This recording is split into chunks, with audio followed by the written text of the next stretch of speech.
पाकिस्तान में सर फहद हर मिनट पे आपका जो सब्जेक्ट है उसका सिलेबस बढ़ता जा रहा है। तो अब आप ये बताइए कि इतना सारा सिलेबस जो है CSS एस्पायरेंट्स के लिए, आपका माशाल्लाह इतना सारा एक्सपीरियंस है टीचिंग ऑल द स्टूडेंट्स, और उनके इतने माशाल्लाह अच्छे अच्छे मार्क्स आए करंट अफेयर्स में, तो 80+ मार्क्स आ रहे होते हैं आपके स्टूडेंट्स के। लेकिन अब ये जो नए बच्चे, हमने कहा आज बच्चों को जीरो से स्टार्ट करेंगे, तो जो बच्चा अब हमारे पास मंजिल में जीरो से स्टार्ट करने बैठा है, सर फहद उनको कैसे अब इतना सारा सिलेबस जो है, जो कि रोज रोज रोज बढ़ता जा रहा है, तैयार भी करवाएंगे और इंशाल्लाह उसमें बच्चों की एक्सेलेंस भी हम लोग इंश्योर कर रहे होंगे। अस्सलाम वालेकुम। देखें, करंट अफेयर्स एक ऐसा सब्जेक्ट है जो शायद आप लोग खुद से पूछें, आप सुन रहे हैं कि इंग्लिश के बाद आप लोगों को सबसे ज्यादा फियर इसका रहता है। एंड नो ऑफेंस, बट खवातीन का थोड़ा ज्यादा रहता है, और मेनली बिकॉज के वो करंट अफेयर्स को मिथ्स पे, हमें तो कभी पॉलिटिक्स पढ़ी नहीं, तो आपको किसने कहा पॉलिटिक्स का पेपर आना है? तो it has nothing to do with your politics, और आपकी पॉलिटिक्स तो इस काबिल है भी नहीं कोई एकेडमिक्स का हिस्सा बन सके, right? Sir, you will be surprised. You'll be surprised. Are you married? No, sir, I'm not.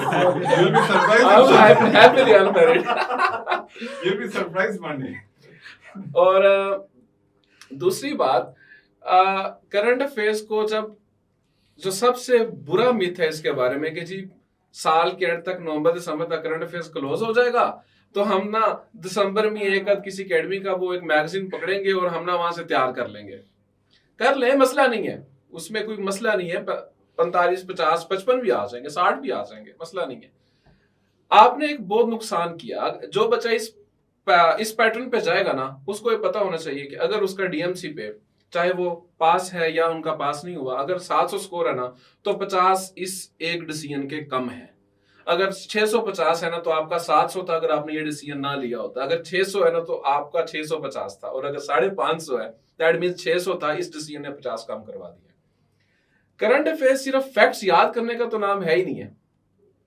आपने क्या सोचना है, कैसे सोचना है, डॉट्स कैसे कनेक्ट करने हैं, एक डेवलपमेंट को उस लेक्चर से कैसे कनेक्ट करना है जो लेक्चर 2 महीने पहले हो गया, ये थॉट प्रोसेस बिल्ड करना है, आपने एनालिसिस बिल्ड करना है।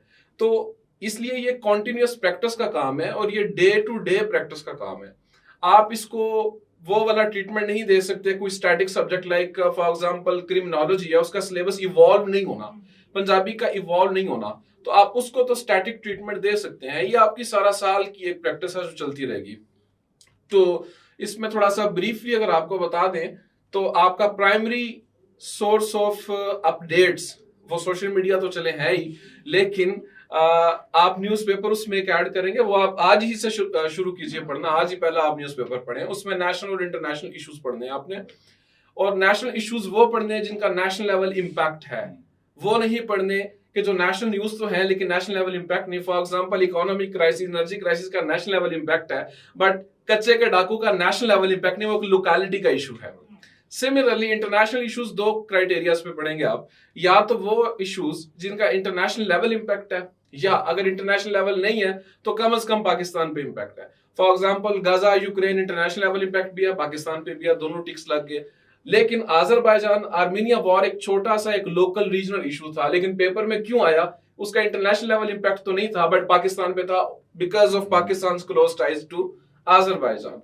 सो आपने सोच का जाविया ये रखना है, और न्यूज़पेपर के साथ आपके साथ ढेर सारा रीडिंग मटेरियल डेली बेसिस पे रिपीट शेयर हो रहा होगा, जिसमें आपके पास पाकिस्तान की रिपोर्ट्स होंगी, नेशनल रिपोर्ट्स, इकोनॉमिक सर्वे है, बजट की फाइल है, एजुकेशन सर्वे आ गया है, किसी और इदारे की कोई रिपोर्ट आ गई है, इंटरनेशनल मैगजीन्स हैं, फॉरेन पॉलिसी, द इकोनॉमिस्ट वगैरह वगैरह, उनकी रिपोर्ट्स हैं, IMF वर्ल्ड इकोनॉमिक फोरम की आती है हर साल, ग्लोबल रिस्क रिपोर्ट, वो हम इन सब को कॉम्प्रिहेंसिवली पढ़ेंगे।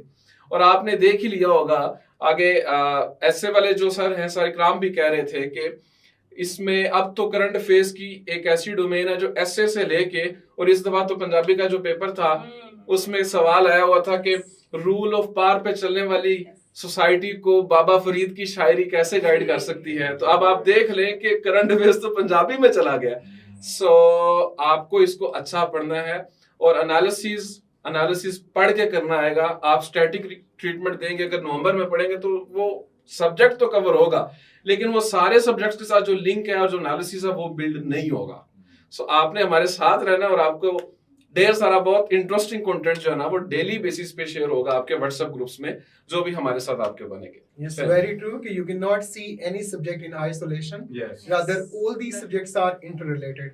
सर ने कहा पंजाबी ऐसे के सारे रिलेट कर दिए हैं. इसी तरह आप प्रेसी के अंदर भी देखते हैं, कॉम्प्रिहेंशन के अंदर भी आपको जो पैसेजेस दिए जाते हैं वो बायोमेडिकल साइंसेज से भी आ जाते हैं, साइकोलॉजी से भी आ जाते हैं. जैसे अगर 2025 का देखें, 2026 का देखें, तो आपको ये जो है आई मीन इकोनॉमिक्स से, मार्क्सिस्ट पॉइंट ऑफ व्यू से, इस तरह जो है एक colonial perspective, post colonial perspective, industrial revolution, अब ये इस तरह का पैसेज आपको प्रेसी के अंदर आ गया है. अगर थोड़ा सा पीछे जाए 2025 के अंदर अगर आप देखें तो वहां पे नेशनलिज्म, फिर ह्यूमनिज्म की बात करता है, फिर डेमोक्रेसी की बात करता है. और आप जितने फिलोसफर थिंकर पढ़ रहे होते हैं, आई मीन गोटे हैं, इस तरह रूसो है, इस तरह इमाम गजाली है, इस तरह इब्न रुशद है, इस तरह इकबाल हिमसेल्फ है, तो आप देखें ये चीजें जो आप वहां पर डिस्कस कर रहे होते हैं, that can also be the part of your प्रेसी.